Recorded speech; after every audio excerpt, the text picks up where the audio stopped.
फातह बैतुल मुक़द्दस सहाबाए रसूल खलीफाए दोगुम अमीरुल मोमिनीन फातह कैसर और किसरा फारूक आज़म सैयदना उमर इब्न अल खत्ताब जो 22 लाख मुनव्वर मिल का इलाका फतह करने के बाद भी मस्जिद पर झाड़ू दे रहे, जिसके सिर्फ नाम से रोम और फारिस की सल्तनत खौफ खाती हो, जिसके खिलाफत में मुसलमानों ने पहली बार बैतुल मुक़द्दस को फतह किया, जिसकी हुकूमत में Iran, Iraq, Armenia, Syria, Yemen, Arab, फिलिस्तीन और मिस्र आता हो, और वो रातों में गलियों में गश्त लगा रहे, अपने कंधे में राशन की बोरियां रखकर घूम रहे कि अगर मेरे सल्तनत में कोई भूखा सो गया तो सवाल मुझसे होगा। इस्लाम कबूल करने से पहले हजरत उमर इस्लाम के बहुत बड़े दुश्मन थे, यहाँ तक कि हजरत उमर अपने घर से तलवार लेकर निकले थे एक गलत मकसद से। लेकिन जब आप रसूलुल्लाह के घर जा रहे थे तो आपको रास्ते में किसी ने बताया कि आपके बहन और बहनोई ने भी इस्लाम कबूल कर लिया है। ये सुनकर आपने अपना रास्ता बदल लिया और अपने बहन के घर पहुंचे, जहाँ पर आपको कुरान के पढ़ने की आवाज सुनाई दी। आप घर के अंदर घुसकर आप अपने बहन और बहनोई से लड़ने लगे, लेकिन बाद में आपने कुरान के लफ्जों से मुतासिर होकर इस्लाम कबूल कर लिया। अल्लाह की कुदरत देखिए, अभी जो उमर अपने घर से तलवार लेकर निकले थे, अभी वो सहाबी रसूल बन गए। हजरत उमर इस्लाम कबूल करने के बाद हर मुनाफिक और काफिर के घर गए और गेट खटखटाया। जैसे ही सुनना होता कि उमर आया है, वैसे ही रूह निकल जाती थी, सन्नाटा सा फैल जाता था। आप कहते थे कि मैंने इस्लाम कबूल कर लिया है, आओ और मेरे साथ तुम भी शामिल हो जाओ। यहाँ तक कि आपने ऐलान करवाया किसी को अपने बीबी को बेवा करवाना हो,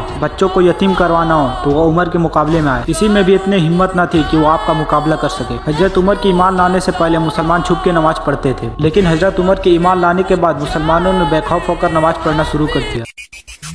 रसूलुल्लाह सल्लल्लाहु अलैहि वसल्लम ने हजरत उमर को फारूक के लक़ब से नवाजा था, जिसका मतलब है सच को झूठ से अलग करने वाला। रसूलुल्लाह ने फरमाया अगर मेरे बाद कोई नबी होता तो वो उमर होता। जिस रास्ते से उमर गुजर जाए उस रास्ते से शैतान गुजर नहीं सकता। इस दुनिया के तारीख में क्या कोई ऐसा बादशाह, कोई शहंशाह, कोई हुक्मरान गुजरा है जो 22 लाख मुनव्वर मील का इलाका फतह करने के बाद भी मस्जिद पर झाड़ू दे रहा है। आपकी खिलाफत का यह आलम था कि आप रातों में गलियों में गश्त लगाते थे कि अगर किसी को कुछ जरूरत है तो मैं उसे पूरी कर दूं, कि अगर मेरी खिलाफत में कोई भूखा सो गया तो सवाल मुझसे होगा। एक बार आप एक घर के सामने से गुजर रहे थे तो आपने उस घर से रोते हुए बच्चों की आवाज सुनी, तो आपने उनकी माँ से पूछा तो उनकी माँ ने बताया कि ये बच्चे भूख से रो रहे हैं। तो आप आवाम के गोदाम में गए, वहाँ पे हजरत उमर ने अनाज का बोरा अपने पीठ पर रखा और फिर उन बच्चों के घर पर आए, अपने हाथ से खाना बनाकर उन बच्चों को खिलाया।